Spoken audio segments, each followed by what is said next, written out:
My name is Åsa Rennemam, professor in the geography department, and this is the last seminar in the geography speaker series. And before I barely introduce our speaker, this is it. Actually, we're gonna have another one. We're done. Like Kevon and I are like fed up and tired, and I don't see anyone else stepping up. So no. Don't worry. We will give you a total overload of seminars in the following months. It'll pour out of your ears. And but we are co-sponsoring a seminar. So maybe actually just want to say a few words about that seminar. Yeah. So it's a department event. It's just not a part of the speaker series. It's happening on College Ave on November 30th. It's with the well-known urban sociologist Sharon Duckin. Yeah, and she's presenting on roughly the theme of, we don't have the title, but on cultures of gentrification in New York. There's a lot of work on New York gentrification, landscape change, culture industries, loft living, naked city. It's great. It's sponsored by the Center for Cultural Analysis. They have an urban humanities working group. So we'll share that poster when it's ready, and we'll encourage everyone to come. It should be a good one. Yeah, it's 3 p.m. So same time as our normal seminar on a Friday, November 30th. But it won't be in this room. It'll be in the Center for Cultural Analysis, beautiful seminar room on the academic building. Yeah, I love that. And we're going to have a brown bag on December 3rd. It's a Monday at noon with Mena Greta, a visiting scholar from Los Angeles. So she's going to present her work. It's going to be an hour to bring your lunch. We will provide us. And please, that you're missing. Yeah. 120. 120, yeah. 120. Okay, great. So look out for announcements. Today, our speaker is Wolfram Hoefer. He's the chair of the Department of Landscape Architecture, and I know he's going to introduce himself, so I'm going to say no more. So welcome. Thank you so much. Great. It's, thank you. So I hope the last of the talks will not be the most boring, so give myself an effort for that. Geography is one of my hidden love affairs in a way. And I want to talk about that a little bit. And actually the classic geography, like old people and old thinking. Because for me, I believe that my field of environmental planning and landscape architecture, actually in that field, more of this old thinking of geography survived than in geography itself. Because geography is not anymore describing beautiful landscapes. But I will talk about describing beautiful landscapes and how the classic geographers did that or wanted to do that. What's the context of that is. My interest in general, like my overall interest is post-industrial landscapes. And I will talk about that a little bit, how that actually relates to the idea of landscape. And how we as planners and designers are dealing with that. And that is, I will take that to talk a little bit about me. I'm supposed to introduce myself. I'm talking about me. And I got my degree from the Technical University in Berlin, where I got a degree in landscape planning. That's how it was called. For like the landscape architecture education was actually called landscape planning. Big discussions about words and names and that kind of stuff. In this period, actually, as soon as I started, I ran away. I did in 88, 89. I did a Fulbright year at the University of Oregon, which was my first dipping my toes into American thinking, which really inspired me a lot. And a lot of my work that I will talk about today is related to my time in Oregon. So then my diploma thesis, that's the biggest thing on my screen. I'm still proud of it. 1993, post-industrial landscape. This was the time when the IBA Emscher Park, the building exhibition in the Ruhr region, in this large industrial region in the west of Germany, when they did this big transition from like a declining region and transforming that with innovative design and landscape architecture and architecture under the term post-industrial. The greatest thing to start a thesis is when you don't understand the term. I had no idea what they would mean with that, with a post-industrial landscape. What could that be? And that was my topic, and it's still my topic. It kind of follows me all the way around. Then I kind of moved on that when I did my doctoral degree in Munich. And that title was Nature as a Design Question. So moving on from that, how is the topic of nature, or the idea of nature, how we understand nature as a topic within landscape architecture in the design field, and how is that topic possibly influenced by changes in society? How, when society moves on, our ideas change, but how does the idea of nature change? Would that possibly change? And that was my thinking there, and that is, and that again is something that kind of moves along in a similar way. So I spent from 1995 to 2003 in Munich, and had an assistantship there, did my PhD, and was actually working for everybody who knows a little bit of landscape architecture. Peter Latz was my thesis advisor, and that's like the big guy in post-industrial landscape architecture. And then actually in that time also I became a licensed landscape architect with the, and I'm still a member in North Rhine-Westphalia. That's why I got my license, so I pay my dues back in the old country to keep the title of a landscape architect. But then actually I had this little short stint with the Federal Garden Show of Munich. This was, and actually I was responsible for parking. Yes. And regional events of that show. That's a 4 million people event that was prepared for several years, and that was my chance. Like when you get off academia, you got your doctorate finished, and you have no clue what you're doing, and your time's up. So you need to find something. That was my attempt to find something. Then I got a call from Rutgers, and they invited me to apply. It was successful, and I moved to New Jersey from Bavaria. Considering landscape, quite a big of a move. But I still don't regret it. In 2010-14, like 2010, we started work with the Center of Urban Environment Sustainability. And that is an engagement center that we have as a collaboration between environmental sciences and landscape architecture and ecology and other folks, where we do outreach, community engagement projects, mostly in the field of planning or coastal restoration. And all of this, the whole topic of industry, nature, landscape is still something that I'm fascinated with. And that's where I want to talk about. And I'm still in this hole between across the Atlantic. For me, the questions, living in America, having a German cultural background, and running into people I don't understand, not for the language, but for how we think. And when I think about my first lecture that I gave at Rutgers, I looked in a full room of blank eyes. Like they had no clue what I was talking about. And it took me several years to get to it. I think in the meantime, we can communicate with each other, right? Somehow. So still, these questions still are for me important. So how different is the emotional relationship to landscape that we have? And also, why does, and this is like where it becomes really real, why does the German environmental protection law includes diversity, character, and beauty of landscape as a legal obligation? It's actually the introduction of the law. It says beauty, character, and diversity, character, and beauty of landscape is a legal declaration. You put the term beauty in the law. You couldn't think about this here, right? So on the other hand, why does the environmental, like why does in America, that cultural landscape is not a topic of natural preservation law? So, like for example, the Environmental Protection Agency has a focus on natural resources, fish and wildlife services, on endangered species.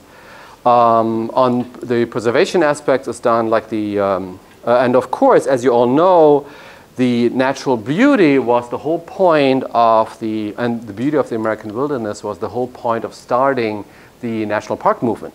So beauty is a legal component for preserving national parks, but not the regular landscape. So not the cornfields in Idaho or in Illinois. Those are not questions of landscape beauty, but maybe New Jersey can have a question of landscape beauty. This is where Ariana and I, as we're co-teaching right now, working on these questions together. So I want to make the argument today that these different attitudes toward landscape are closely linked to different perceptions of landscape. And to explore these different perceptions, it is worthwhile to take a look and spend a couple of minutes into the early years of geography. And of course, if I'm speaking to geographers, I'm a little bit on thin ice here, so bear with me, right? What I think that all you geography experts listening to this. So you all know this guy, right? Alexander von Humboldt. I don't have to talk much about him. in this room? Well, first of all, he was a scientist. And in his and did very, very extensive and travel. That is what he's known about. He traveled, explored, wrote about it, and became famous. But what I find fascinating, when he was traveling, for example, when he was climbing the Chimborazo in Ecuador, that he and his travel companion, Aimé Bonpland, discovered and described, for example, how low oxygen levels at high altitudes have an effect on people climbing a mountain. That's what he wrote about. He discovered it, wrote about it, and was a really straightforward scientist on that level. And of course, as we know, geography had also a strong contribution on an efficient exploitation of natural resources around the world through colonialization. That's kind of what geographies did. They're describing the world, making it easier for other people to come and see what's there. But that's not my focus. I want to focus on how his scientific work was always inspired by an aesthetic perception of the manifold. For him, the enjoyment of observing a beautiful, strange landscape was the starting point for an in-depth scientific investigation. In the writing of him, for example, in The Cosmos, which is for preparing the talk, I took a look again into it and just browsed a little bit. And it's really amazing how Humboldt is describing things really beautifully. And how an aesthetic description of a landscape is for him a starting point for the scientific research. It becomes trickier, it becomes interesting when you think about science and aesthetics together. And that's the thing when we talk about later geography. A little bit later, it becomes an issue. So one may actually call Humboldt the last universal scholar, or polymath. I looked up this word, polymath. Because after him, empiric knowledge of the world will multiply and diversify to that extent that no individual would be able to know it all, or to just make an attempt to be a universal scholar. Like the cosmos was an attempt to describe the world as known. Well, it's kind of the last time one described it, and later on you would not do that. However, as much as Humboldt was the last of a kind for the scientific community, the link to his holistic worldview with science became the core principle of German geography of the 19th and 20th century. Before we look into that, I would like to do a brief discussion on the zeitgeist of the age of industrialization, because the German love for landscape is closely linked with the fear of progress and industrialization. So the massive industrialization in the 19th century was very much possible through scientific progress and interventions. Like, think about the steam engine. With that, you can actually have higher speeds, and you can pump water and do all of those things. All of this created a new class of bourgeois industrialists. The amazing wealth of the Gilded Age and its German equivalent made some people really, really rich. At the same time, the labor sources of the new urban working class were former peasants flocking into the city. Farmers moved to the city to become factory workers. The hope for a better life often ended in poor living and working conditions. Furthermore, the former farmer was faced with a work situation in which he was exactly told which knob to turn exactly at what time. In comparison with his previous life as a farmer, he totally lost control and oversight of the work process. And as you all know, Karl Marx calls this alienation, right? You're all familiar with this whole concept and thought. Don't have to talk about it. So the new bourgeois class was the clear benefactor of that development. But they were also worried about rapid changes in society. The complaint was that the city life would corrupt people, and that cultural and moral values were in decline. So the latent desire for a better world was a major aspect of this whole agri-romanticism. And this 19th century painting of the sower became a symbol for the agrarian picturesque, the agrarian romanticism, and the hostility towards the city. The whole thought is the land and the work on the farm, the craftsmanship, that's a good life. The city is like messy and bad and negative, and you shouldn't touch it with a 10-foot pole, and you should just, it makes you a bad person, right? And so that juxtaposition between the good life on the countryside And the bad life, the moral, like moral decline in the city is something that is a core component of the idealization of landscape. So why is landscape a better world than the actual industrial life? Is because it's the moral good place, it's the good place of healthy and holistic living.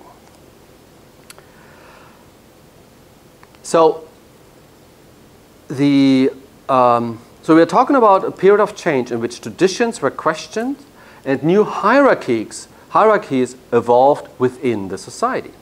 So the old ruling class of the nobility, the kings and royals and noble people, they would say, yes, I'm in power because I have, number one, it's God's will to put the king in place. And number two, it is, I have this long ancestry, all this, and the long family line that I've earned, like going back to, I don't know, going back to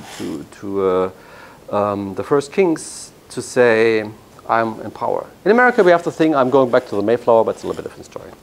The new bourgeois class was not able to point a noble ancestry as reference to their newly gained economic and social position. The new point of reference actually was history. The long story of culture, like history in a Herder sense, so like the long story of culture units evolving towards the goal of humanity. In this thinking, the power that this gives direction to history is destiny, and destiny can be discovered in retrospective in looking at history itself. So looking at history gives an explanation why we are where we are, and gives also a rationale why me as the Krupp family, I should be in power and rule over 3,000 workers. And I should be in power because it's like how the historical progress brought me in this position. So the reference to history as an explanation of a political and social structure as in comparison to the heritage of the nobility. Because of course all these newly rich had to kind of put their position against the noble class. So therefore it's not surprising that this factory clock tower here, right, looks like a campanile from the Italian Renaissance. However, that clock tower is, on the other hand, an essential tool for organizing the workforce. Because if you want to run a factory, everybody has to start at the same time, take the same breaks, and end at the same time. So a clock tower as an efficient way of organizing factory work. On the other hand, a reference to history. At the same time, at a similar time in the 19th century, it started the whole renovation of historic castles. Historic castles in Europe, as you're probably aware, were just basically used as a quarry. And then in the 19th century, discovering, oh, we have to think about our history in a way, then those castles were taken on and restored and kind of thing. So on the right-hand side, that castle here, that is the castle Greifenstein, which is pretty close to my hometown. Actually, and this castle, where the castle is linked to a history or creates a link to history within the cultural landscape. The castle, embedded in farmlands, speaks of a pre-industrial age in which the concrete work of the farmer and the craftsman shaped the land and produced cultural artifacts. Discovering links between identity, history, and landscape was a core element of German geography in the early 20th century. So to decipher the interaction between people and land that can be traced throughout history was the objective of the idea of complete landscape descriptions. And I'm talking about folks like Gartmann and Passage in the 1920s, who said the task and the rule of a geographer is to do complete landscape descriptions and do a landscape analysis, which is very much a mix of aesthetic perception and analysis. And the signs of landscape descriptions were exploring how the appropriate use of natural resources was an indicator for moral values.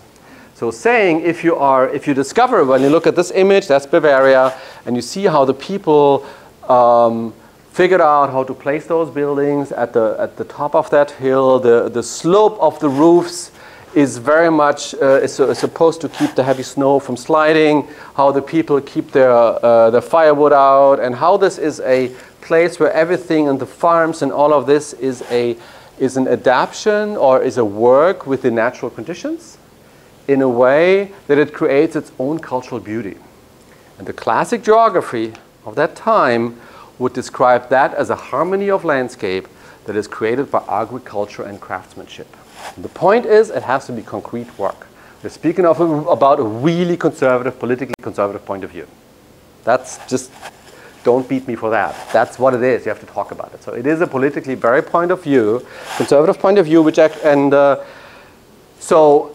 so this thinking in geography had a very strong cultural input in terms of what we in Europe or in Central Europe think about the cultural landscape. That's an image from Slovenia, similar situation.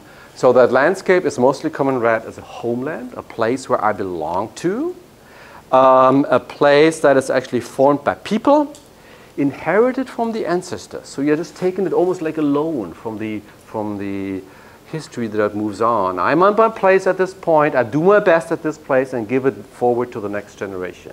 It's not my individual freedom to shape and change all of this. It is, I take it as a loan from the line of history and do my best. I'm a steward of that situation, and do I have a good and positive life that is according to these moral values, and that I do a good life. That's what I can read in it. And so with that, a place gains an identity, an identity that is actually reflecting a rather conservative moral value or politically conservative value. And of course, industry does not belong here. Industry will be ugly and harsh and destructive. And even this is why people would protest the power line that goes over here, or would protest the wind turbine, because it's against the beauty of the landscape. So of course, compared to that, and of course the preservation goal of the diverse, and that is the link how the preservation goal that I mentioned earlier, which is in the German Natural Preservation Act, is kind of based in. So the preservation of the diversity, character, and beauty of a landscape is about that. And you actually, and you even have guidelines for building and architecture that develop if you were building a house in Bavaria, how it should look like. Right? So it has that link to that idea and to that image.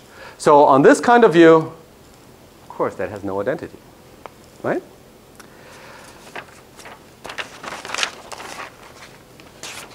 Factories are kind of the same all over the world, of course, because industrial production was primarily shaped by economic values and technologies. And of course, as geographers know, the placement of factories has to do with transportation ways and natural resources and all of kind of thing, and all the theories how industrial, and I think you guys in geography do this much more than we do in terms of why economic production is placed at which place.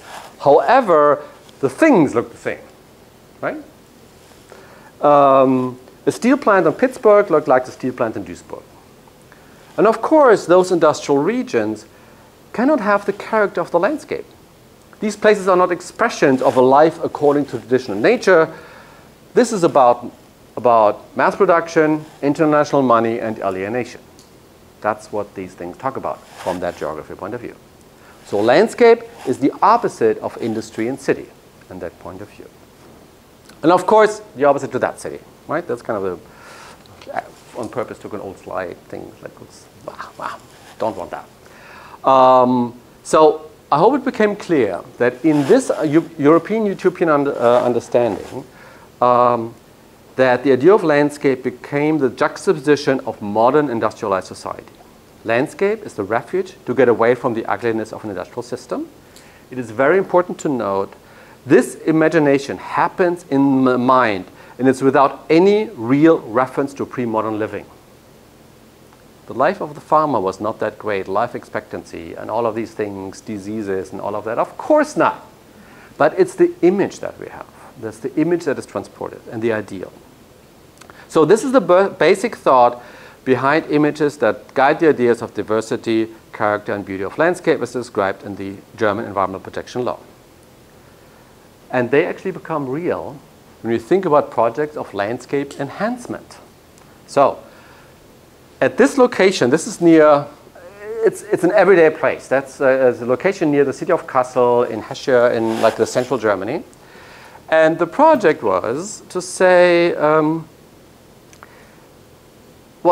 the project was to plant fruit trees Fruit trees at this location make absolutely no sense from an agricultural business point of view. However, this is a government-funded initiative because fruit trees are part of the historic cultural, or are considered part of the historic cultural landscape of the region, and fruit trees are kind of the icon of a cultural landscape, right? You have the fruit meadow, and it's also, and the thing, like the follow-up issues with that, you have a fruit meadow, you need to prune the trees, you have to do something with the fruit, whatever. It's totally unpractical, but it is an image that is very, very successful, and we actually got subsidized with government money. When I had my first job as a landscape planner in the Berlin Landscape Planning Office, one of the assignments was that we would actually do in a local zoning plan, in a building, like in a local zoning for a new development, we would, and this was the prime time of that landscape aesthetic ecological movement, we would in the zoning plan require fruit trees per garden, right, by law. People get fined if they wouldn't plant a fruit tree. So my point is there is an image, there is an idea that has, because of that image, has a strong cultural value and within society and becomes a legal consequence, right? On the other hand, when you look about, this is why, on the other hand, I'm getting a little off topic here, but on the other hand, that is the reason why when you travel through Central Europe, and the European Union is very much along in these lines, in general, you have much less sprawl because the protection of the open space, because something that's a cultural landscape, you cannot just build something in the landscape. And there is government subsidies for farmers to maintain farms or fields in order for the aesthetic perception of the place.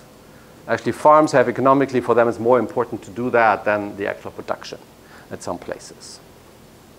So this is how these ideas and thoughts become real in landscape enhancement. So thinking about this, I make an attempt to talk a little bit about American culture geography, and I'm super thin ice. I can hear it cracking in this room, right? How I'm Carl Sauer. All you are more familiar with him than I am. However, his book, The Morphology of Landscape, was greatly influenced by his contemporary German colleagues. It's a very similar thought. So his thing is, his strategy is thinking nature does not create culture, but instead culture working with and on nature creates a way of life. That is a pretty similar thinking. And to understand a culture, a geographer must learn to read the landscape. This is pretty close to that parallel thinking of the parallel time. So one could say, look, why isn't, so if that's the same, why we have so many differences right now? And in terms of perception of landscape, and this is my wild hypothesis right now, I believe the twist comes from an outsider. It comes from J.B. Jackson, whom all of you know, I would think. Who knows J.B. Jackson? John Brinker Jackson. Great. Read him. J.B. Jackson was actually a great character. He was a pretty wealthy young man who could just afford to take a motorcycle and ride across America and enjoy this and write about it.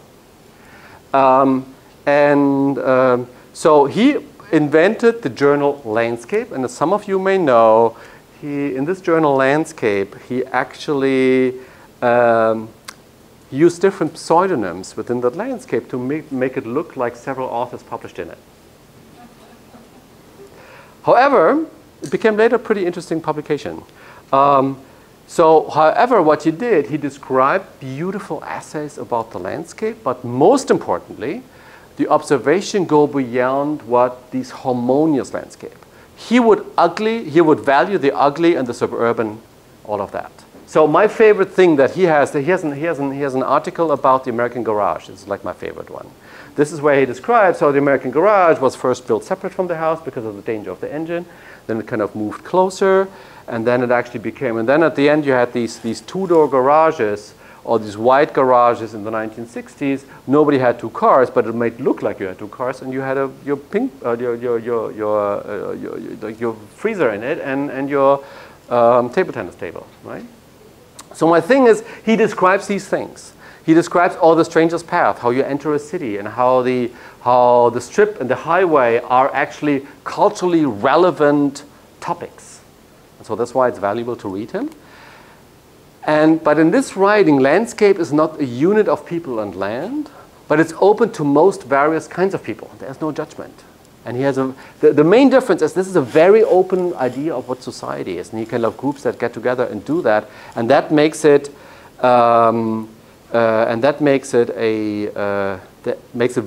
without moral judgment, his approach to people and landscape was much more egalitarian. Well, and he formed the field, or he had a strong impact on the field of landscape studies, which actually has a great impact on American landscape architecture, because in all landscape architecture programs across the country, the introduction to landscape studies, like what Ariana is teaching, has a reading by Jackson, right? And you cannot enter an American college of landscape architecture without reading J.B. Jackson. It would be really a weird thing not to read him. So he had a very strong influence. Or think about the work of John Stilgoe at Harvard. He's basically a disciple of Jackson in a way, the way he writes and the way he developed that. So very interestingly, I think Jackson in the last 10 years extremely positively received in Germany. Like all these Germans who went to America to study, do a PhD, do a stint at a college or something, came back and discovered Jackson.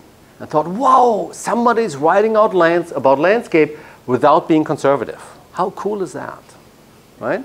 There's a bunch of publications within our field to say, with J.B. Jackson, you can write without landscape without being a backward-minded conservative person.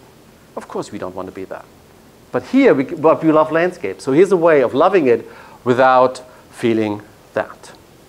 So I talked so much again about landscape. Talk about industry again. So my open question is, when we think about different interpretations of landscape across the Atlantic, provide a relationship for landscape and industry?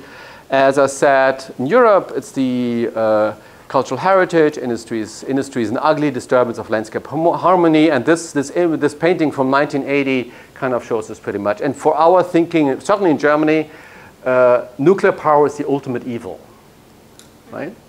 It's the absolute ultimate evil, and this is why we're switching off all nuclear power stations. It's probably not so rational because you include greenhouse gas output. But the nuclear power is the symbol of the ultimate evil that eats the landscape. And you see how this excavator here is like tearing down this little house or the people, and how everything's like bad and awful, and how the industry eats the place, right? That's kind of what it does. But what about America? As you know, I'm very, very much interested in America. So, and I want to give an hypothesis, and this is again, the thin ice is not cracking anymore. I just have got wet feet already. In a way, how I want to look to offer a very sketchy outline what I believe core components of the American idea of landscape is, right? And I do this in the reference with reference to Kenneth Olwick, who some of you may know, who is an American-born landscape geographer who is specializing on the study of Scandinavian landscapes, living in Scandinavia right now. And in his thinking that the American landscape is the common narrative of an immigrant nation. So landscape is not inherited from the ancestors. You come to a place, right? That's a major difference. Number two, landscape as a presumably virgin land that needs to be conquered. In this thinking, and I do believe in American thinking in general, that the idea is that the American continent was a virgin continent, a God-given gift to the settlers, to the pilgrims, to say, yes, this is you to be a God-serving person, you should go out there, or as John Smith was describing, you just go out there and you conquer the land, as an idea, as a presumably virgin land, because the Native Americans were considered part of nature anyway. So, and in this context, then the industry would be just another use. However, and in that context. However, this brings the point, if the space is the freedom. And this first component, what I want to point out is that the idea of the land of the free, and until today, there's in some parts of the country a strong skepticism towards any central authority. the use of all resources is a base for the democracy of the free. It is evident that this is, of course, very much a juxtaposition to the European interpretation of landscapes, where over there, the promise of a good life is rooted in inherited tradition. Here, you can say, on this point of view, the open space is seen as the opportunity for individual freedom. I state my ground. The second component is actually kind of the opposite, and this is described like how Ulrich describes it. The second component is the aspect that relates to the whole idea of the small early settlements, and also that the neighborhood, the town community would be like the nucleus of the American society. You get together at the church and you deal with the stuff that you need to deal with, and that's what you do.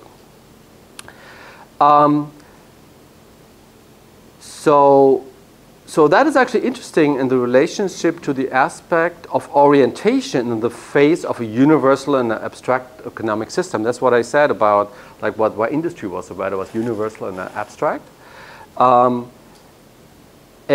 that in Germany this tradition was occupied by the idea of a good life in the country, and that in the US, and I do believe certainly here at the East Coast, the idealized past refers to the small community of the first settlers, like the group of primarily Dutch and British origin developed this significant architectural style, which you see around still. When you look at much of our new building, all of them, when I moved here, I thought it was pretty funny to buy a brand new colonial home, right?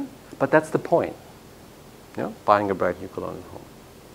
So how those two different perceptions of landscape affect the approaches to post-industrial landscapes on both sides of the Atlantic? That's my question.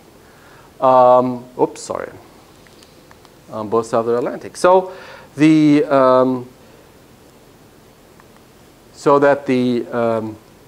image of an idealized landscape that is created was a reaction to an industrial society. So how does that society change in post-industrial times? Of course, that's a really super big topic. I'll make it cheap and easy and say I'm just looking at Richard Sennett. All of you know, right? I don't have to talk about it. I can go very quickly over it. That, of course, flexibility is a big component in the new social situation. That it's about individual responsibility. Any crisis of the system becomes a crisis of the individual. And that this whole flexible thing is also pretty uneasy because you can never kind of rest. You always have to kind of push for, yes, you may, there's a permanent fight for your status that you have. And I took that image that is like a pharmaceutical, that's supposed to symbolize like any kind of these suburban office spaces, right? And I think that's where that happens. So under this perspective, an industrial, values already first. On this perspective, an industrial past is something actually stable, right? The experience that people have is a lost stability compared to social achievements of the second half of the 20th century. And when I first thought about it, I never would think about that somebody says, make America great again, because looking at a time, presumably at a better time, right? From this point of view. It's a similar kind of thought. And then the idealization with reference to an early capitalism with concrete work and solidarity. So yet you could make a good living, but also that you, on the other hand, there's something with that, you had actually stable unions, right? So you would actually be in a factory or in a big company and work there for most of your life and do that. So my point is, when I look at post-industrial landscapes, my point is that I believe we still have the idea of the counter-world, that there's some kind of idealization image, but it moves one step forward. So it's now the idealist industry and an idealist nature that would be put together, the opposite image for the new capitalism. So when I compare those two sides on the Atlantic, I will make a point that in Europe, we have this component of this idealized industry and a new discovery of an urban industrial nature. Go into in a minute. While in North America, based on the whole idea of industry is just another use, and it's all about the usability of the state. And the topic of contamination is a much bigger topic here, therefore the clean slate approach. The idea of smokestack nostalgia, I want to talk a little bit, and then this all, I would actually put this whole discussion about landscape urbanism, some of you may be familiar with that, in that whole discussion I would link it to that component. So idealized energy, that is one of my absolute super favorite places, Duisburg North, an old steel plant. In an ideal, step back 1 second. The really fascinating thing is, how does it happen in landscape architecture, in my field, that industry, which used to be traditionally the kind of the opposing component that you get away with, becomes a central piece in design, right? That's kind of the core question here. That's the whole post-industrial landscape question. So the hypothesis is, very quickly, that you could, from that point of view, look at, when you compare this with a post-industrial society, with a service-oriented society, then working in a steel factory or working in a coal mine would actually be concrete work, because you do something with your hands and you have a close group of colleagues that you stay with for years and years and years, and that also live in the same settlement, on the same housing community, so you would have a stable situation. So that coal and steel kind of determined for a culture and a good life in a similar way. And that it would be a special place because it's a place of people's work, of experiences and narratives and all that. And in the design of Peter Latz of Duisburg North, that his approach is to overlay existing structures with new uses. And the interesting design component in this one is, when you think about here the factory and these cherry trees here, when you're on the ground, they're kind of thin in the grid. You see this probably better. So the issue of contamination in this place, of course, is big. The way it is solved is they kind of scrap the contamination together. If you think about a steel plant, you have a lot of heavy metals and those kind of things. So they were placed in these old ore bunkers, covered up, and put a roof garden on top of it. And then behind here, there's a children's water playground about 10 feet away from the storage of highly contaminated soil. Right?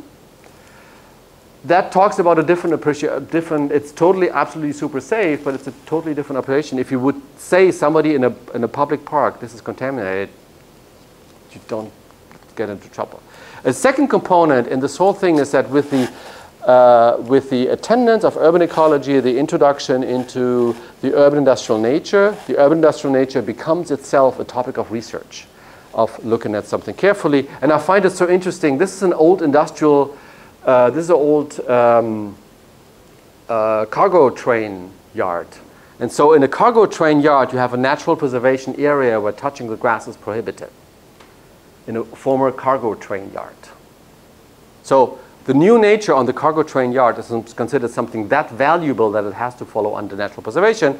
And interestingly, the landscape architecture design here by the office Ökoplan was to say you elevate the pathways so the people would not just step on the grass without fences as a design component. So this is what we call in our discussion fourth nature.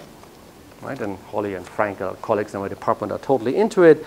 So the component of fourth nature is for urban ecologists that a novel ecosystem evolved, that this nature follows the first, which would be prior to human impact, the second nature, which is agriculture and forestry, the third, nature, garden and parks, and the fourth, that establishes itself on abandoned industries. So that is with it being a research interest of urban ecologists, it becomes also an aesthetic interest. Like, what's the beauty of it? How interesting is it to look at? So in Duisburg North, it is the application, or in this context, post-industrial structures and post-industrial vegetation become a topic for designers, and landscape architects discover acceptance of abandoned structures and the appreciation of aesthetic surprising solutions. So in this case, actually, the thought, this is what Peter Latz calls the Plaza Metallica, and the concept is here that the design, that the industry is actually the wilderness, like this kind of falling apart. It's the concept of a controlled decay, so that this is not accessible. There's a fence that says, stay out of here, danger of life in a public park. While this is this organized structure of the designer. Or in this case, this is next to those contaminated bunker soils in here. So this is like the original, like clearing out a bunker and doing a very romantic garden in it, in this juxtaposition of thought, or in this overall design where what I was talking about, this is the furnace, and that tree planting is the one, and the vegetation is the one that is orderly and structured, while the industry is the wilderness. That was part of that concept, and that is actually also part why this park of in the 1990s is the one that indicates in the history of landscape architecture the paradigm change of post-industrial landscapes. You should all protest now and say the first post-industrial park was in America, and much earlier. Yes, it was. It was a gasworks park in Seattle, done already in 1975 by Richard Haig. And there is actually a nice YouTube video of how Richard Haig talks about it. First post-industrial park, the main difference and the main component is saying that he wanted to celebrate those structures, but was caught by the issue of contamination. So the idea was to have those gaswork towers. So gasworks, something pretty nasty stuff that was going on in there, and wanted to have it accessible, but no way. And when I look at the history of post-industrial landscapes, after this, for many, many years, there was nothing significant in America for that, kind of until the High Line almost, which they think is so innovative and new. What we do have, and this a lot, is this reference to the nostalgic reference to the small townhouse, and this is my favorite mall in New Jersey, the Liberty Village Shopping Center in Flemington, because it has this really funny, weird model of how you would imagine a settler's town, and all of it is shopping. With a kind of recent landscaping that has nothing. They would not find any of these plants in any kind of town. So in America, my hypothesis, and I'm rushing towards because I'm a little bit too long, is that we have here concerns a much stronger clean slate approach for good reasons. We have all these Superfund sites and different things, and that brownfields are, of course, certainly in New Jersey, the main opportunity for urban development. However, in this whole discussion, and just touch on it, and this would be a different talk, that the Drosscapes on landscape urbanism, Alan Berger and Wolfram and their friends, saying that these underutilized spaces are a way of our important resources. And it has, this whole discussion for me has a link with the landscape urbanism, because in landscape urbanism they try to get away from the whole picturesque image, and it's much more a pragmatic land use point of view that is there. And so when I summarize that, the overall end, to say that the idealized industry is possible in the Europe context because identity is the identity of a place through work. That the new nature is something that is identical, special because of its new ecology. That the clean slate approach for me is linked to the idea that space is freedom and opportunity. You want to redo the opportunity for that. The whole smokestack nostalgia thing about the decorative elements from the past, and I'm a little bit my nasty wording for that is like linked to the thing. Maybe I'm just not snobistic, but that when it's just the image of a thing, I don't think that's like good enough to deal with. There's some really cool work. Like Bethlehem by the Landscape Architecture Office Dirt. They're doing like super good work that is doing it much more thoroughly, and this is a little bit of a rough overview thing. However, the landscape urbanism approach to say the pragmatic economic approach about use generally. So in all of this, I'm just saying it makes sense. For me, it is still inspiring to think about a holistic view of landscape, understanding all these shortfalls of a possible conservative point of view, but being inspired in the same way as Humboldt was an inspiration to look at the beauty of a place and starting the investigation based on that. And for me, that is still an interesting approach for New Jersey. Thank you.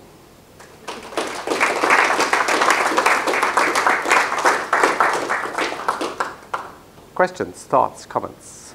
Yes, sir.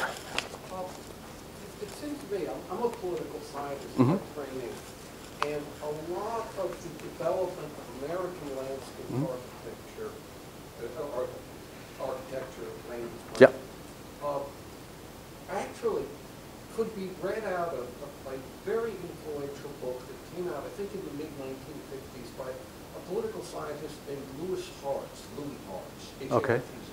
Okay. And his basic argument was that what shaped American political development, and seeing here now, landscape development, was the idea that you were these, yes, immigrants coming into a place that had no landed nobility Yes. to constrict them. Yes. Yes. And what I'm seeing here is a kind of landscape architecture version of Louis Hart. Probably. Yes. Right? Yes, And yes, Europe and yes. America differ on Yeah. precisely just the sheer simple fact, no landed nobility to restrain it. Right. Okay. The second thing, very different. My impression is that the sour approach to landscape that you described, it didn't stop with Jackson. No. No. No. No. Okay. I mean, No, we have no, people no. today like Brett Wallach Yeah. or Pierce Melnick and other folks. Yes. Wilbur Zielinski, Right. who are John Fraser Hart, who are very much doing this kind of thing. Well, some of them are dead. But we can still read them, right? Yeah, From the other side, there's yeah. They have written relatively recently. Okay. Yeah. So the Yeah. tradition hasn't disappeared. And also, it's just a personal thing. My sense is a lot of journalists have taken up this approach. So we had a really great talk the other night here by that, or somebody like Ian Fraser. Or a bunch of other people like that. John Madsen, say in the Midwest. This stuff has not been lost by any means, and in some ways has been more popularized than it would be if it just stayed in academic geography. Right, but well, the argument, yes, the argument that I'm trying to make is what is the impact on on land use regulations? And maybe I haven't looked strong enough and deep enough in that continuity of American geography, and that's why I'm here and talking, we learn. But my point is that in land use planning, these thoughts in Germany have a very direct impact in legal standards of landscape planning. Yeah. And I don't see those direct legal impacts of that cultural geography into land use planning. Maybe I'm, Okay. yeah. So if there are any, I would be super happy and open to see them and find them. I couldn't find them yet. the historical preservation. Yes, but that is about, so that's beautiful. That's a great, great component because a cultural landscape in America is considered a landscape that was designed. So an Olmsted landscape, here in New Jersey, we have a bunch of Olmsted landscapes, would be considered a cultural landscape because it was designed with a cultural intent. While in the German natural preservation law, any landscape that was evolving through agriculture and forestry would be considered a cultural landscape that is worth preserving, even if it's not designed. These things are kind of with all the international discussions, those things are a little bit melding and evolving and mixing. So, for example, that when we wrote the report for putting the Hackensack Waterworks in Oradell, that's Bergen County, under historical, developing a report for landscape preservation, then I learned that actually there is a way of having an industrial landscape being considered a cultural landscape here in America. However, the main difference is for if something is designated via land use as a forest within Germany or in the European Union, you cannot just build a house there. And if you own a piece of land and a forest here, you can actually build a house, do your own sewer, and then complain to the town that you have no street. So it's much easier to build in the wilderness here, besides if it is like a national wilderness area, a national park, or all of these things. But if it's just private land, then you would have much less restrictions on it. So my interesting thing would be why, even if you have this thought in cultural geography, and there is there's a really beautiful literature that all describes these things. Could the solution or the difference here be simply the cultural geography or whatever as a field in States? It was. Let's put it that way. It was. But the point, and I made this like on the side note, I made this whole thing about the conservative approach to it. So in the late 1980s, this was, of course, when I mentioned the 10-foot pole here, this was, when I was a student, suddenly I was like, 1980s, I thought about, I'm going to do the ecological revolution and all of this, and this is where I went to college. And so suddenly somebody tells you, your field is the most conservative ever, right? And interestingly, there is, and the other thing is, and I didn't even touch on it, this whole thinking about landscape as a cultural unit that if you move this and has a reason for how people link to a place, there were authors in the 1930s in Germany describing, you could make the distinction between a French town and the German town, that the German town is more green than the French town. And then you have the authors like Joachim Wolschke-Buhlmann and others who kind of say, look at that, this point of classical geography mixed with a philosophy of life and racism suddenly becomes the argument, why do you have, like when you, the people on this side of the room do not take care of the landscape good enough, it's our argument to kill them and put them with the other people on the other side of the room. Basically, that's what the fascist or the Nazi occupation of Eastern Europe was. Saying you're not taking care of the landscape appropriately, this is and we are the superior race anyway, and it shows in how we understand the landscape, and that is where this component of that conservative, I'm not calling Gratman a fascist, no way, of the geographers of the 1920s, but this way of thinking opened the door to a very, very unfriendly. All the implications of Heimat. Yes, all the implications of the term Heimat, and also in the way where and this is why it becomes it's such a critical discussion within the German discourse, and it's interesting. And like in America, we now have a Homeland Preservation Authority, like a Homeland Security Authority, which is using the term homeland. And this whole discussion right now, the opposition against the foreign, and you may even put up the argument, what is the whole thing about native plants and invasive plants? Is this just an argument against foreigners? There is a solid discussion on that, right? In an early image, you used the word manifold. Yes. Could you translate that term? The whole of the world in one visual impression. So, Cosmic? the cosmic, yeah, the unified, the whole of the unified existence in a way, as a whole thing to context. Yes.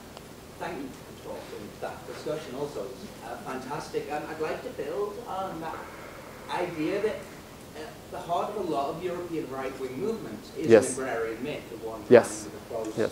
in Lebensraum precisely Yes. comes from that Hoefer. There isn't a right-wing environmental movement in much in the United States, maybe the Bundys and the get the feds off the land in the West Coast, but there doesn't seem to be environmentalism from the right in that sense. And just to expand based on your framework, do you think that explains why maybe the counter-movement to the latest crisis has emerged from post-industrial areas, harking back to making America great again industrially or in the coal mines of nature, rather than protecting Appalachia and trying to reclaim a better landscape for the people? Probably yes. So one answer is when I think about the big fight out west about federal land and private land and the use of federal land, and there was a few years ago there was this group that occupied that federal station, right? And they were nature-loving hunters, right? And so these were people who loved to be outside, but with a different perspective. And it's a pretty interesting argument when you think about it, the Appalachia and whenever you're on the coal country down there, how the current discussion is looking again into this, this is an absolutely ridiculously destructive way of mining when you blow off the top of a mountain. And probably you're right that there has not been in the American context possibly that right-wing environmental movement. I don't know. The political scientists may say more about it. Okay. There are Western right-wing environmentalists of the kind you're talking about, but in the East also also, there are comparable public interest law firms. There's one in Philadelphia, Gibbs Bank. And what they primarily fight for is property rights. Yeah. Which they see as not quite the same thing as environmentalism, but getting very close. And in Washington, there's a sort of umbrella organization called the Institute for Justice. They bought the Kelo case in 2005, a Connecticut taking case. They tend to be on the lookout for various kinds of takings that are happening. There was one that is going to be decided by the Supreme Court this year. Something about billboards in Wisconsin. I forget the details. But it's not as evident in the East, but there is a kind of right-wing, conservative public interest law firm. I'm thinking about the whole discussion about accessibility of land. Yeah, there you go.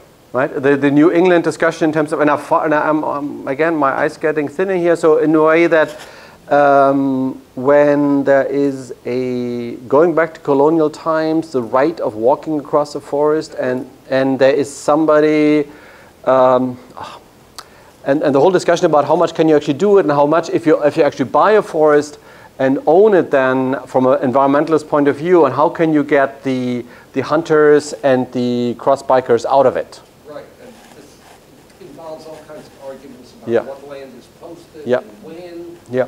Again, the speaker the other night talked about he wanted to see in this country a right to roam, which he thought was comparable to what exists in Scotland, and I think France and Germany too. It's just a matter of the language difference, right, of course, right. the legal system. Right. This stuff is out there. Right. Yep. First and then second.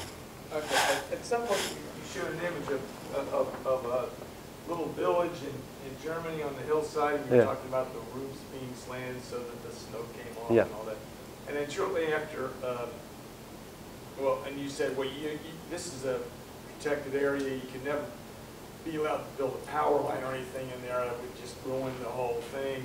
And then shortly after that, you showed an image in America of a road, and there were poles with power line going down the road as sort of a juxtaposition of the two. Well, my question is, how do these people in Germany get power? Okay. There's no power line. So I'm like cooking with wood or no. So what are they doing? So the thing is that they're not cooking with wood. We do have refrigerators.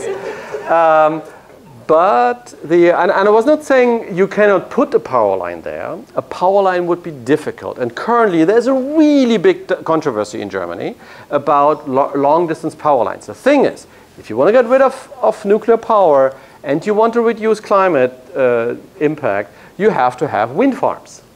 And so the number one, wind farms on the landscape, from that landscape point of view, look ugly.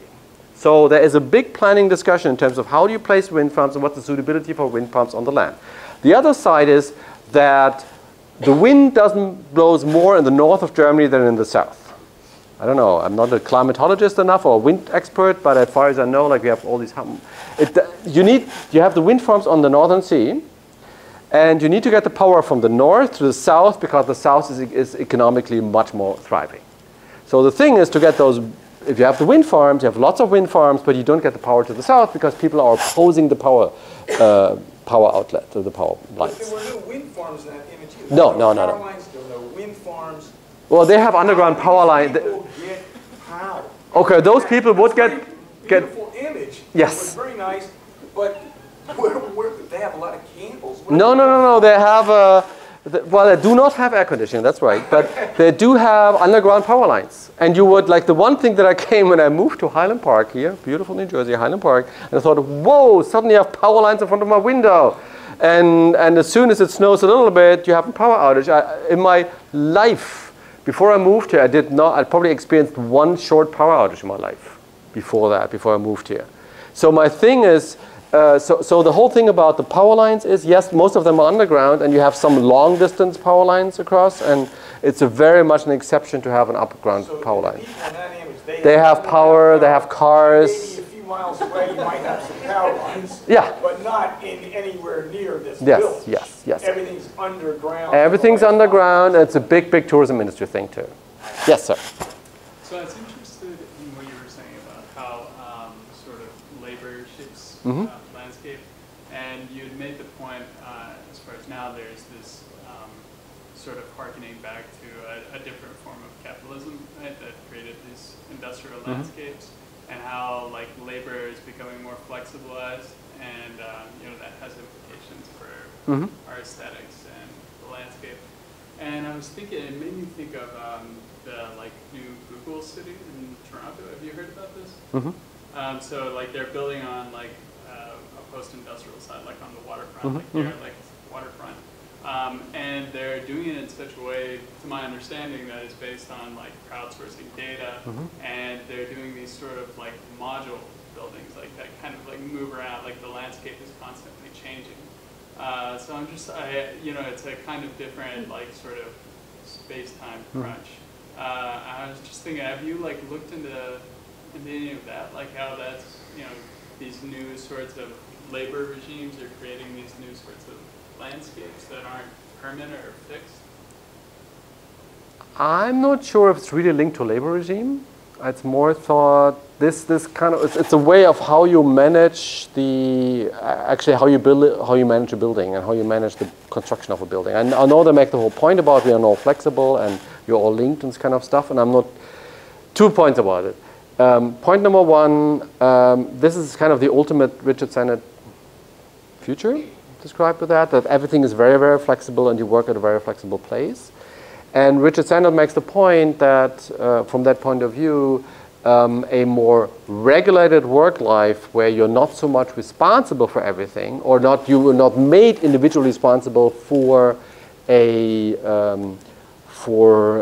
like a decline of that on the stock market. You don't feel individually responsible for that because you do your work, you have your unions, and you have your vacation days and all of that. That's kind of an idealized of an industrial past. What you're talking about is something I have not looked into yet, in terms of how do other forms of work link to other forms of architecture and create other forms of landscape use, if you might want to say so.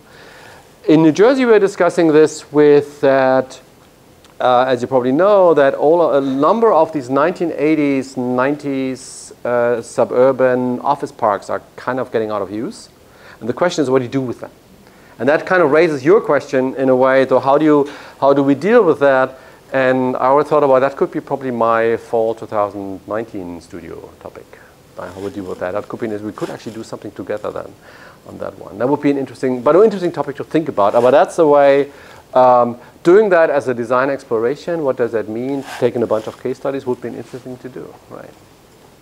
Haven't done it yet, but it sounds smart. Yes? Thank you for your talk. I was wondering the whole time, it feels very top-down, this whole notion of cultural, what is the appropriate cultural aesthetic?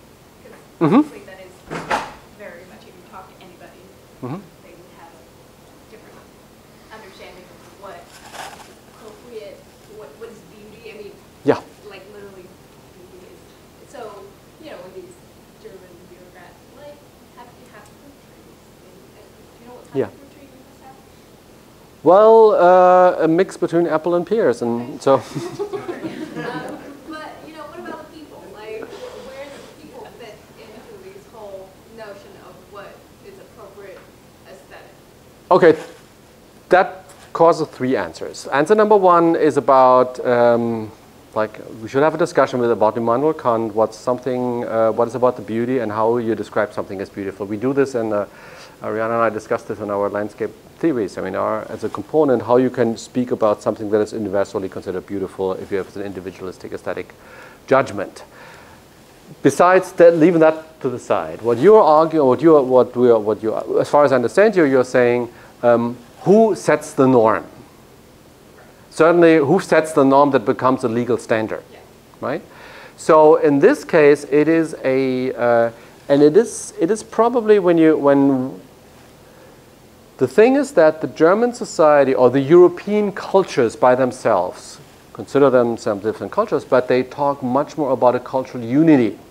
So the topic of diversity is not a topic in this context. You're talking about a much more unified group of people who have similar experience in theory.